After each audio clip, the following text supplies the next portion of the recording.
우리 사도신경으로 신앙 고백 드리겠습니다. 나는 전능하신 아버지 하나님 천지의 창조주를 믿습니다. 나는 그의 유일하신 아들 우리 주 예수 그리스도를 믿습니다. 그는 성령으로 잉태되어 동정녀 마리아에게서 나시고 본디오 빌라도에게 고난을 받아 십자가에 못 박혀 죽으시고 장사된 지 사흘 만에 죽은 자 가운데서 다시 살아나셨으며 하늘에 오르시어 전능하신 아버지 하나님 편에 앉아 계시다가 거기로부터 살아있는 자와 죽은 자를 심판으로 오십니다. 나는 성령을 믿으며 거룩한 공교회와 성도의 교제와 죄를 용서받는 것과 몸의 부활과 영생을 믿습니다. 아멘. 찬송가 288장입니다. 찬송가 288장 예수를 나의 구주 삼고. 찬송가 288장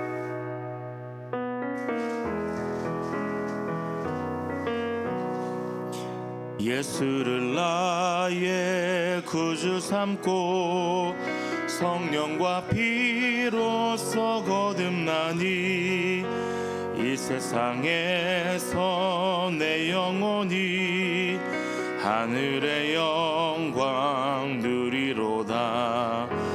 이것이 나의 간증이요 이것이 나의 찬송일세.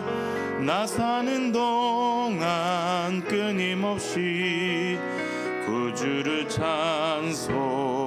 찬송하리로다.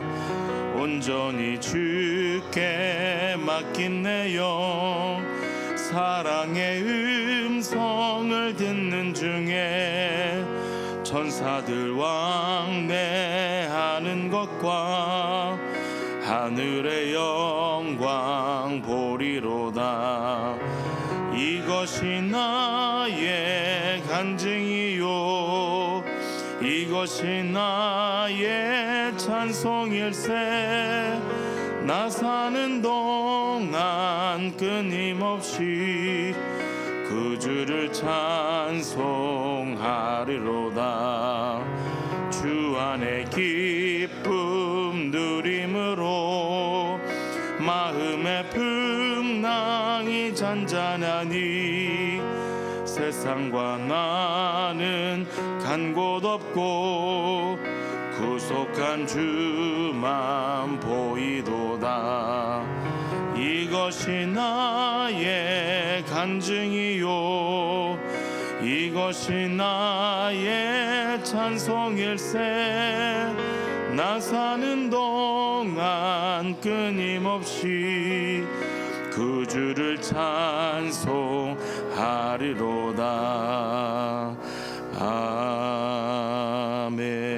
아멘. 하나님의 말씀 민수기 4장 34절에서 49절까지의 말씀입니다. 민수기 4장 34절에서 49절까지의 말씀 함께 교도로 보신 후에 마지막 절 함께 합독으로 읽겠습니다. 모세와 아론과 회중의 지도자들이 고핫 자손들을 그 종족과 조상의 가문에 따라 계수하니 30세부터 50세까지 회막에서 복무하고 봉사할 모든 자 곧 그 종족대로 계수된 자가 2750명이니 이는 모세와 아론이 여호와께서 모세에게 명령하신 대로 회막에서 종사하는 고핫인의 모든 종족 중 계수된 자이니라. 게르손 자손 중 그 종족과 조상의 가문을 따라 계수된 자는 30세부터 50세까지 회막 봉사에 참여하여 일할 만한 모든 자라.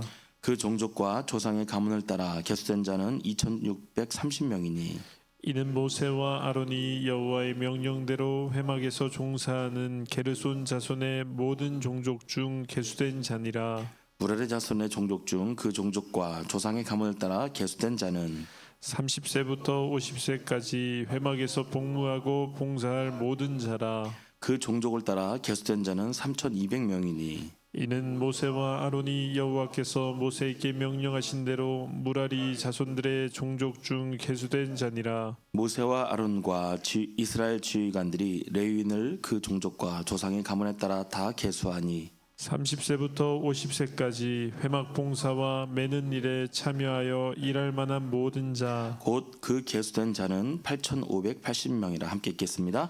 그들이 할 일과 짐을 매는 일을 따라 모세에게 계수되었으되 여호와께서 모세에게 명령하신 대로 그들이 계수되었더라. 아멘. 기도하겠습니다. 좋으신 아버지 하나님, 은혜를 감사합니다. 지난 간밤에도 저희들을 주님 품 안에서 편히 쉬게 해주시고 또 이 새벽에도 저희들을 주 앞에 불러주심을 감사합니다. 오늘도 저희들에게 새날 주시고 또 생명 주시고 건강 주셨는데 이 한 날도 주님과 더불어 동행하게 하시고 주를 기쁘시게 하는 한 날 되게 하여 주옵소서. 이 새벽에도 주님을 사모합니다. 말씀과 기도 가운데 저희들을 만나 주시며 주의 성령으로 충만케 하여 주옵소서. 주님께 감사의 예물과 또 1000번째 예물을 드립니다. 믿음으로 또 순종으로 감사함으로 드리는 예물을 주님께서 기뻐 받으시고 약속하신 하늘의 복과 땅의 복으로 충만하게 채워 주옵소서. 주의 은혜로 종의 가정들을 형통케 해주시며 그 자녀들을 축복하여 주옵소서. 예수님의 이름으로 축복하며 기도하옵나이다. 아멘. 이 새벽에도 주의 은혜와 축복이 함께 하시기를 축원합니다. 이 민수기는 이제 이스라엘 백성들이 광야 생활을 했던 시기 그 생활 모습을 중점으로 기록한 책입니다. 미술가들이 이렇게 그림을 그릴 때 보면은요, 이렇게 세미한 부분을 칠하기 위해서 가까이 와서 막 작은 붓으로 또 칠하다가 갑자기 뒤로 뭐 이렇게 물러나가지고 그림을 전체적으로 또 보다가 이런 일을 반복을 하지요. 우리가 성경을 묵상할 때도 이런 것들이 필요합니다. 우리가 지금 이제 큐티하는 방식으로 이렇게 매절 이렇게 몇 절씩 끊어가지고 이렇게 자세하게 묵상하는 것도 필요하지만 때로는 이제 한 걸음 물러나서 이게 큰 흐름이 어떻게 가고 있는지 전체적인 모습을 이렇게 보면서 묵상하는 것이 도움이 됩니다. 특별히 이제 이 민수기 이 앞부분처럼 뭐 족속 얘기 나오고 뭐 숫자 얘기 나오고 뭐 그러면은 재미 하나도 없잖아요. 이게 나하고 무슨 상관이 있나. 그러다 보면 이제 성경 읽는 게 멈춥니다. 여기까지 인내로 잘 오다가 시험에 들어서 멈추게 되는데 이런 부분들은 이렇게 기록된 의미가 있기 때문에 조금 더 넓은 그림으로 이걸 보시면 좋겠습니다. 일단 이제 기억하실 것은 뭐냐면 이스라엘 백성을 하나님께서 애굽에서 인도해 내실 때 이스라엘 백성들은 국가가 없는 사람이에요. 400년 동안 종살이 하던 사람들입니다. 그 사람들을 데리고 나와서 국가를 형성해야 되는 거예요. 우리나라로 말하면 36년 동안 일제에 그러니까 압박을 살다가 나라에 해방이 되면서 주권을 찾았잖아요. 근데 그 주권을 찾았을 때 어떻게 정부 조직을 할 것인가, 정부 조직을 할 때 어떤 모양으로 이것을 끌어갈 것인가 하는 그 기초를 놓는 것이 중요한 것입니다. 이제 그런 관점에서 보셔야 되는 거고요. 또 한 가지는 하나님께서 이스라엘 백성들을 나라로 세울 때 사람들이 나라를 세우는 이유가 뭔가, 힘을 기르기 위한 겁니다. 이제 이스라엘 백성들이 하나님 앞에 왕을 요구할 때가 있었죠. 우리에게 왕을 주십시오 하고 왕을 요구했던 이유는 주변 나라들이 왕국을 형성하고 뭔가 단합된 힘을 가지면서 힘이 있다고 생각을 했던 것입니다. 그래서 그들이 왕을 조직을 한 것이죠. 그런 것처럼 사람들이 나라를 조직하려고 했을 때 그 이유가 뭔가, 그게 이제 힘을 갖기 위한 거예요. 소위 말하는 제국입니다. 제국을 건설하는 것이죠. 그런데 이런 사람들이 갖고 있는 생각과 다른 생각을 가지고 있는 것이 하나님이세요. 그래서 하나님은 우리가 세우는 제국적 모습이 아니라 하나님의 나라, 이 구약 성경에서는 제사장 중심의 나라이기 때문에 제사장 나라다라는 비전을 가지시고 세운 것입니다. 그래서 이 하나님의 나라와 세상 나라는 목적과 방법이 전혀 다릅니다. 운명하는 게 전혀 다른 것이죠. 그런 것처럼 우리가 세상을 살아갈 때에 어떤 모델이 필요해요. 모델이 필요합니다. 제가 이제 젊은 아이들 결혼 예비 교육을 시킬 때 물어봐요. 결혼이 뭐냐 이렇게 물어봐요. 그러면서 너네가 가지고 있는 결혼의 그림이 뭐냐 이렇게 물어봐요. 첫 번째 특징은 아무 생각이 없다는 거. 내일 모레 결혼할 애들인데도 불구하고 결혼의 모델이 없어요. 고민도 안 해봤어요. 더 놀라운 사실은요, 결혼 생활 40년 하신 어른이 모르고 살아요. 결혼이 뭐냐 물어보면은요, 그래 40년 결혼 생활 40년 했는데 아무 생각 없이 사신 거예요. 아무 생각 없이 사신 거예요. 그러니까는 너네가 결혼을 해서 가정을 꾸밀 건데 너희들이 갖고 있는 가정에 대한 모델이 뭐냐? 너희들이 어떤 가정을 갖고 싶은지, 이런 가정을 가져야 되겠다는 그런 꿈과 그림이 있느냐라고 했을 때 아무 생각이 없는 거예요. 그러니까 많은 가정들이 위기를 겪는 겁니다. 결혼을 해서 살아가는 동안에 그냥 본능적으로 사는 거예요. 기분 좋으면 기분 좋고, 기분 나쁘면 기분 나쁘고 싸우는 거예요. 그러나 나라가 그렇게 가면 무질서하죠. 여러분, 한 나라가 밖에 나가서 힘 있으면 뺏고 힘 없으면 빼앗기고 이러면은 나라 질서가 됩니까? 그래서 후진국일수록 가면요, 질서가 없어요. 신호등 안 지켜요. 빨간불 파란불 없어요. 그게 안 돼요. 그런데 선진국일수록 갈수록 뭐예요? 질서가 지켜야지. 나라가 질서가 있고 규모가 있습니다. 나라만 그런 것이 아니라 개인도 그렇습니다. 화가 난다고 다 화내면 가정이 됩니까? 승질 난다고 다 때려치면 가정이 됩니까? 그렇지 않아요. 가정에 들어와서 해야 할 일이 있고 해서는 안 될 일이 있습니다. 참아야 할 게 있습니다. 그런데 이런 기준이 없으면 사람들은 본능으로 사는 거예요. 본능으로 살면요, 전쟁터죠. 전쟁터지 무슨 가정이 되겠습니까? 그러니까는 우리가 한 가정을 꾸밀 때 그림이 있어야 돼요. 어떤 그림이 있어서 이런 가정을 만들어야 되겠다라는 그런 모델이 있는데 대부분의 사람들이 모델이 없어요. 그러다 보니까는요, 지금 우리나라가 21세기로 가고 있잖아요. 그런데도 불구하고요, 아직도 조선시대 때 가족 모델이 지금도 모델인 사람들이 많아요. 지금도 모델인 사람들이 많아요. 그러니까는 이런 그림이 없는 거죠. 그래서 하나님께서 지금 이스라엘 백성들을 출애굽시켜 가지고 지금 이들한테 국가를 형성시키는데 하나의 모델을 만들어 주고 있는 거예요. 이런 나라를 세우기 위해서는 이렇게 해라. 그래서 기본적으로 뭐냐면 인구 조사를 하는 것입니다. 근데 인구 조사를 하는 목적이 뭐죠? 세상 나라에서는 인구 조사를 하는 기본 목적이 세금을 거두기 위한 거예요. 돈을 거두기 위한 것이, 그리고 전쟁을 일으키기 위해서 군대를 조직하고 그 힘을 모으기 위해서 인구 조사를 하는 것입니다. 그런데 오늘 이 이스라엘 백성들은 인구 조사를 왜 하는가? 하나님을 섬기기 위해서 인구 조사를 하는 거예요. 이게 독특한 것입니다. 그리고 이제 뭐 기회가 되면 또 설명하겠지만은 이스라엘 백성들이 정착했을 때 어떻게 텐트를 치냐 했을 때 성막 중심이에요. 성막 중심으로 동쪽에는 누가, 서쪽에는 누가, 남쪽에는 누가, 북쪽에는 누가, 어떻게 지파들이 이 진을 칠 것인지, 또 이들이 이동을 할 때는 맨 앞에는 누가 가고 맨 뒤에는 누가 가고 중간에는 누가 가고, 이런 것들에 대한 질서를 잡아가고 있는 것이 지금 민수기 우리가 읽고 있는 이 모양입니다. 그래서 여기서 우리가 첫 번째 배우는 것은 뭐냐 하면은, 저와 여러분이 믿음으로 산다, 신앙으로 산다라고 말했을 때는 단순히 교회 나오는 것을 말하는 게 아닙니다. 내 인생이, 내 가정이, 내 삶이 성경의 디자인대로 살아가는 게 신앙이에요. 옛날 우리 믿음의 선배들은 예수 믿고 전도해서 구원받는 것이 초점이고 신앙 1세대들의 관심이었습니다.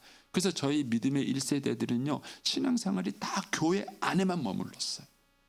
그 당시에는 그게 중요했습니다.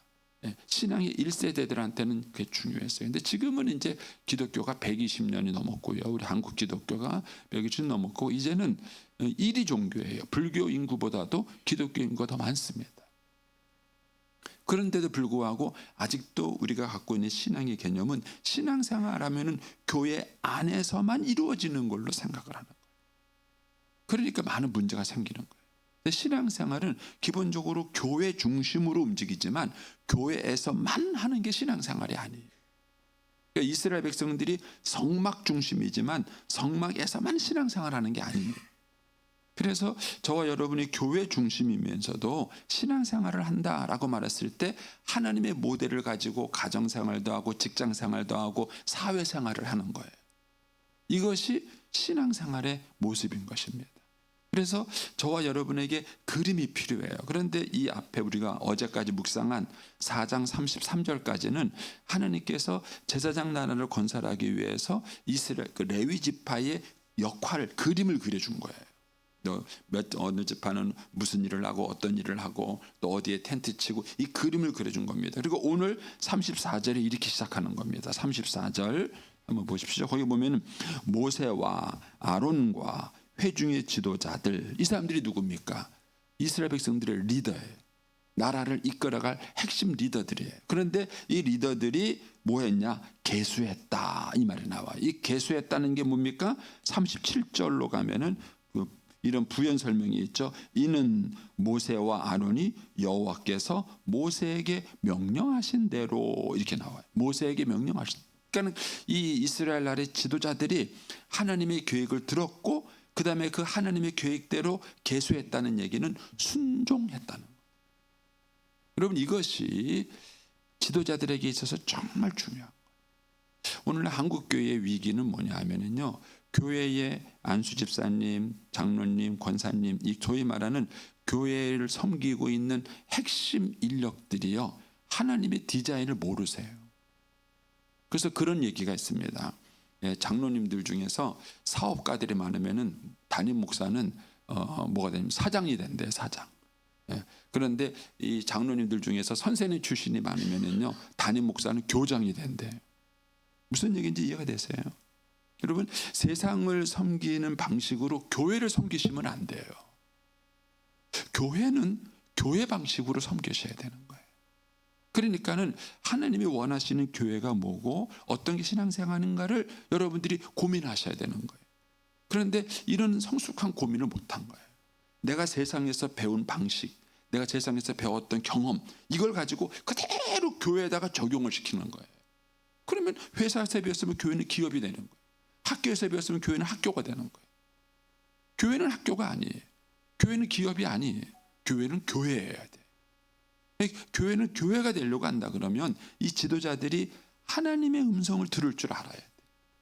하나님의 음성. 여기 보면은 여호와의 명령을 따라, 이 표현이 반복이 돼요. 자, 41절로 가 보십시오. 41절에 가면은 이는 모세와 아론이 여호와의 명령대로, 이 표현이 나오죠. 45절에 가도 이는 모세와 아론이 여호와께서 모세에게 명령하신 대로, 이 말이 나오는 거예요. 그리고 모든 일을 마치고 난 다음에 49절에 가면은 그들이 할 일과 짐 매는 일을 따라 모세에게 계주되었으니 여호와께서 모세에게 명령하신 대로, 이런 말 나와요. 그러니까는 교회는 근본적으로 하나님의 뜻대로 움직이는 것이 교회예요. 교회의 주인은 사람이 아니라 하나님이세요. 그러니까는 교회에서 일을 하는 사람들은 항상 하나님의 음성을 들으려고 노력을 하셔야 돼요. 하나님의 뜻이 뭔가를 공부하셔야 돼요. 그러니까 교회의 지도자들은 반드시 성경을 읽고 성경의 내용을 아셔야 되고 성경을 공부하셔야 되고 하나님의 음성을 들으려고 노력을 하셔야 돼요. 그래야 이 교회를 하나님의 뜻 가운데 세워가는 거예요. 근데 그렇지 않으면은 열심히 교회를 섬겼는데 내 뜻대로 섬기게 되는 거예요. 내 뜻대로, 내 방식대로 섬기게 되는 거죠. 그래서 우리가 이 부분을 고민하셔야 되는 겁니다. 그래서 다시 이제 가정 이야기를 해보면 마찬가지입니다. 가정도 여러분들이 고민을 해보세요. 가정을 어떻게 내가 꾸며가고 있는가? 내 뜻입니까? 내 방식입니까? 내 경험입니까? 아니면은 하나님께서 원하시는 가정의 모습이 있는가? 하나님께서 원하는 가정의 모습이 있어서 하나님의 뜻대로 가정을 세워가고 있는가? 이거예요. 이 얘기를 하는 거예요. 그래서 제가 이 소위 말하는 이 젊은 아이들, 이 젠 세대, 지금 공부하는 애들은, 저하고 공부하는 애들은 젠 세대 사고 방식이 정말 달라요. 가끔 얘기해 보면 제가 깜짝깜짝 놀라요. 그런데 제가 이제 얘기 중에서 주온 글씨 예화를 들거든요. 제가 주온 글씨 알아? 네, 그래요.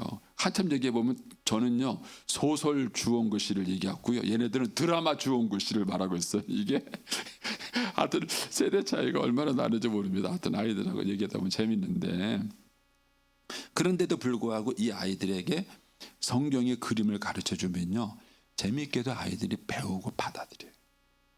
왜냐하면 걔네들은 그림이 없거든요. 그림이 없고 뭐가 옳은지를 몰라요. 그런데 그거를 가르쳐 줄 때요 사실 아이들이 잘 배웁니다.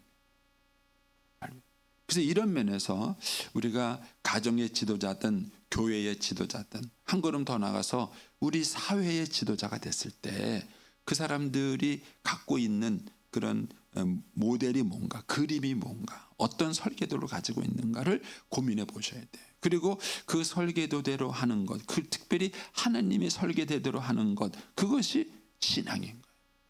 그러니까 이스라엘 지도자들이 여기 다시 34절을 보시면 모세와 아론과 회릉의 지도자들이 고핫 자손을 계수했다라는 이 얘기는 하나님의 설계도대로 지금 꾸미고 있는 거예요. 일을 하고 있는 거예요. 각자 역할을 맡기고 이렇게 해서 하나님께서 계획하신 설계도대로 지금 나라의 모양을 만들어가고 있는 것입니다.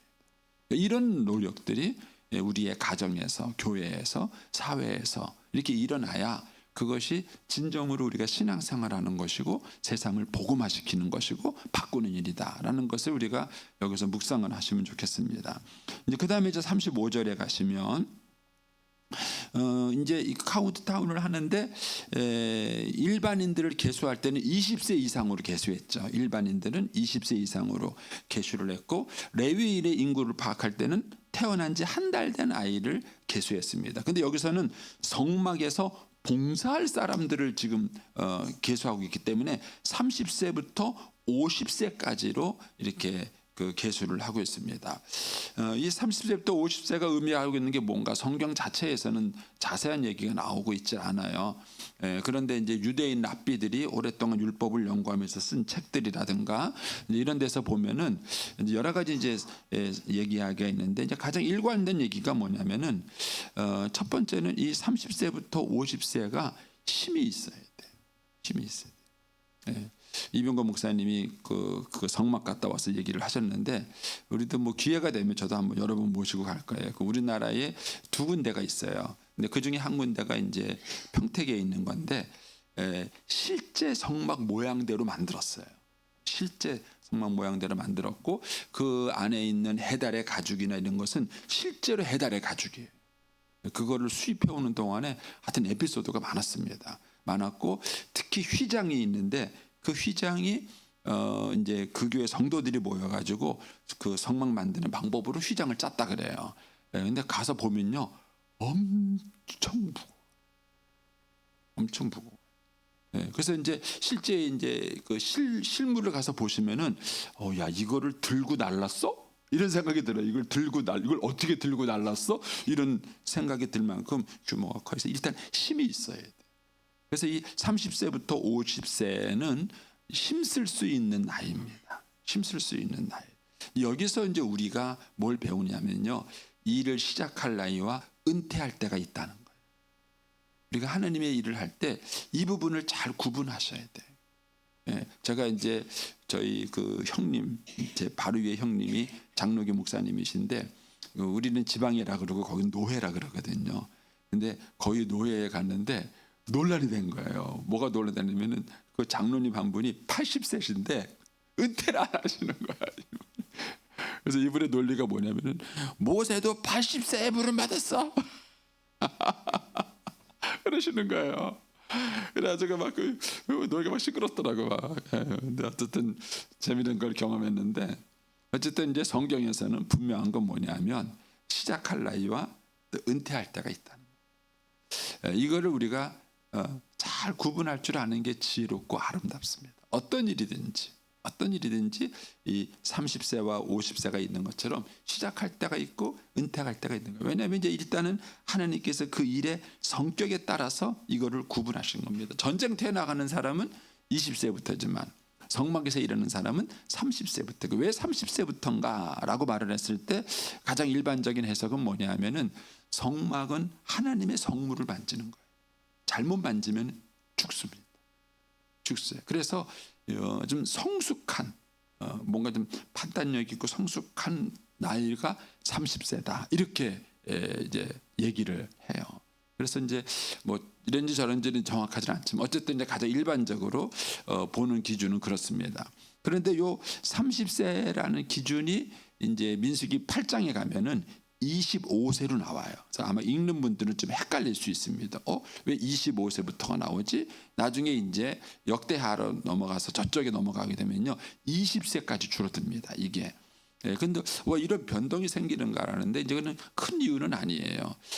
이제 랍비들의 연구에 의하면은 25세부터 30세까지 이 준비 기간으로 보는 겁니다. 수습 사원이라 그러나요? 이 성막에 대해서 배워야 되는 준비 기간으로 보게 되는 거고요. 이제 이 뒤에 가면은 이스라엘 백성들이 이제 포로로 갔다가 돌아오는 과정에서 레위인의 숫자가 많이 부족해요.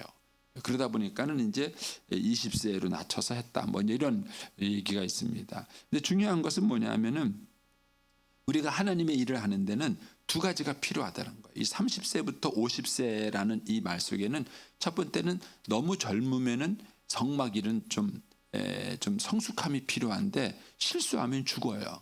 그래서 그 성숙한 나이를 잡았다는 거죠. 30세. 그리고 이제 50세까지라고 정한 것은 힘든 일이라서 그래요.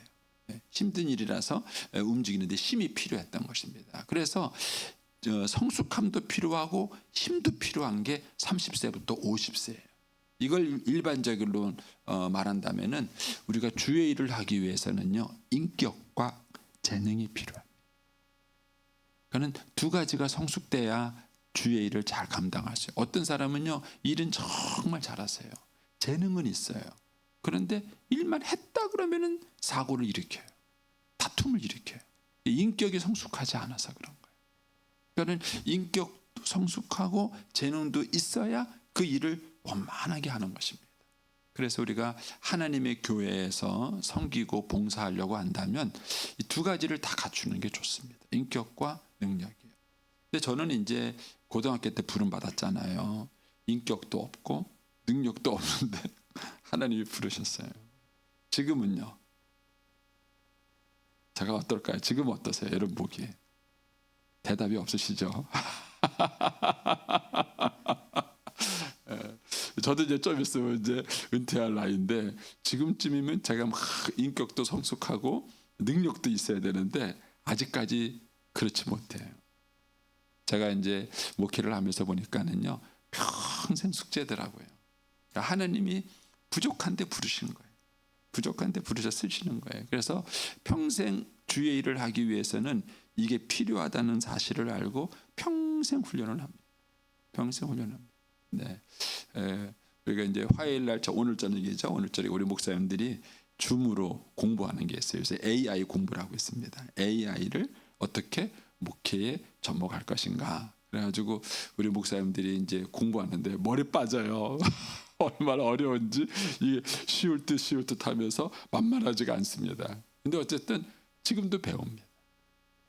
지금도 저희들이 배워요. 하나님의 나라를 위해서 필요하다면 지금도 배우고 훈련하는 것입니다. 그리고 인격도 여전히 우리가 훈련하는 것입니다. 그래서 저와 여러분이 하나님 나라의 일을 하기 위해서는 이 두 가지가 다 필요해요. 인격도 필요하고 재능도 필요합니다. 그리고 우리가 하나님의 교회의 일꾼이라면 계속해서 이 두 가지를 훈련하셔야 돼요. 성숙한 인격을 갖기 위해서 계속 훈련하셔야 되고 또 하나님이 나에게 맡겨진 일을 충성되이 잘 감당하기 위해서 계속 재능을 훈련하고 우리가 쌓아야 하는 것이죠. 그렇게 했을 때 우리가 이 사명을 잘 감당할 수 있는 것입니다. 그래서 저와 여러분이 하나님께서 꿈꾸시는 가정, 하나님께서 꿈꾸시는 교회, 또 하나님께서 꿈꾸시는 나라를 세우기 위하여 축복의 통로로 또 잘 쓰임 받을 수 있게 되기를 축복합니다. 기도하겠습니다.